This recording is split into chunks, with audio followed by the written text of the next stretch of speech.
Hello class, welcome back. So we are going to start our next topic. This topic is related to previous topic which is budget. Okay. So today's question is, can budget line shift? Budget line क्या shift हो सकती है? हमने इससे पहली वाली class में budget line बनाना सीखा था कि बजट लाइन एक्चुअली होती क्या है. तो can budget shift? So answer is yes, budget line can shift. Budget line shift forward when income of consumer increases, price remain constant. Budget line shift backward when income of consumer decreases, price remain constant. यानी जो budget line है, हमारा जो budget है, आज मैं 10,000 rupees कमाता हूँ तो मैं 8,000 रुपीज एक्सपेंड करता हूँ और 2,000 सेव करता हूँ, तो मेरी बजट लाइन मैं समझता हूँ 8,000. लेकिन कल को जब मैं 20,000 कमाऊंगा तब भी मेरी बजट लाइन 8,000 रहेगी? आंसर इज नो, क्योंकि मैं अब ज्यादा पैसा कमा रहा हूं तो मेरा एक्सपेंडिचर भी अब क्या होगा? ज्यादा होगा. तो बजट लाइन का भी यही कंसेप्ट है कि when the income of the consumer increases, budget line shift forward, and when the income of the consumer decreases, budget line show backward. So let us take an example of it.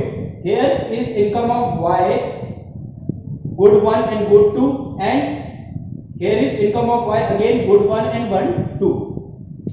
First part is showing existing budget in which we had assumed that income of Y is 60, and second is new budget where income of Y is 120. okay, तो existing budget में मेरी income थी 60 और new budget में अब यानी मेरी income बढ़ गई है तो मेरी income हो गई है 120. तो अब एक्सपेंडिचर कैसे होगा? पहले देखिए, पहले मैं गुड 1 नहीं परचेज कर पाता था, पूरा का पूरा 60 रुपीज में गुड 2 को परचेज करता था.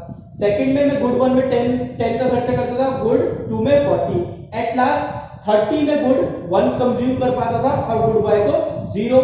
लेकिन जब मेरा बजट बढ़ा तो मेरी क्वांटिटी भी बढ़ गई. अभी गुड 1 0 है तो गुड 1 गुड 2 की क्वांटिटी मैंने 120 कर दी है डायरेक्ट.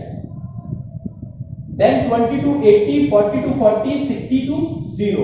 तो आप जिस तरीके से इस एग्जांपल में देख सकते हैं कि जैसे इनकम बढ़ी, कंजप्शन ऑफ गुड्स भी क्या हो गए? ज्यादा, यानी मेरा बजट क्या हो गया? ज्यादा. इस तरीके से हमने इसे शो करा है. जो पहला 60 to 30 है, यानी कि 60 गुड 2 एंड 30 गुड 1, ये मेरा बजट लाइन है. ठीक है, इसे मैं पार नहीं कर सकता हूं, ये मेरा एग्जिस्टिंग बजट है. लेकिन when the income increases, automatically मेरा बजट क्या हो गया? आगे वाली लाइन देख रहे हैं, फॉरवर्ड की तरफ. आगे वाली लाइन 120 to 60, मेरी बजट लाइन फॉरवर्ड, यानी इस तरीके से इंक्रीज हो गई फॉरवर्ड. और अगर इसी एग्जांपल को मैं उल्टा कर लेता हूं, ये अज्यूम करता हूं कि पहले मेरी इनकम 120 थी और अब मेरी इनकम क्या हो गई है? 60, तो इट विल शो बैकवर्ड. यानी इस तरीके से आप बैकवर्ड चले जाएंगे और इस तरीके से आप फ्रंट में फॉरवर्ड चले जाएंगे. So this is the concept of budget line when it can shift forward or backward. The main reason behind this concept is income. If the consumer is increasing, consumer earn more income, budget line can shift forward.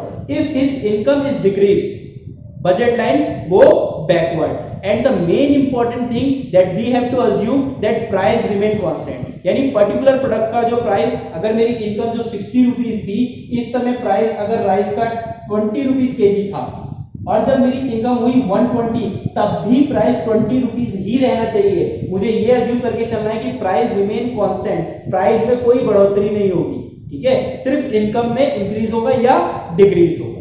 Clear? Thank you very much.